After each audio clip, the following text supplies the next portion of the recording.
क्या आप लोग को पता है राइस्टर भाई के साथ स्कैम हो गया? ऐसा मैं नहीं, ऐसा ज्ञान भाई बोल रहा है। पहले आप ये वाला क्लिप देख लो। राय की जो फेस्टिवल होगा वो होगा टोटल 3 से 2 पार्ट में। ओके, एक पार्ट में आपको राइस्टर नहीं दिखेगा। टोटल खर्चा भी सुनोगे तो मैं बोल देता हूँ 1 करोड़ के ऊपर जाने वाले सिर्फ राइस्टर के फेस्टिवल का।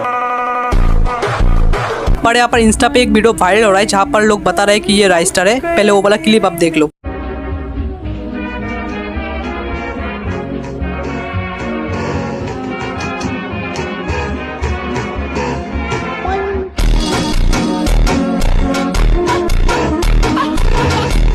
आप लोग मुझे कमेंट में बताओ कि सही में राइस्टर का फेस्टिवल हो गया या फिर फेक न्यूज़ है। और ये 2 क्लिप मैंने इंस्टाग्राम से लिया हूँ, एक है जाइक्स FF, एक है TG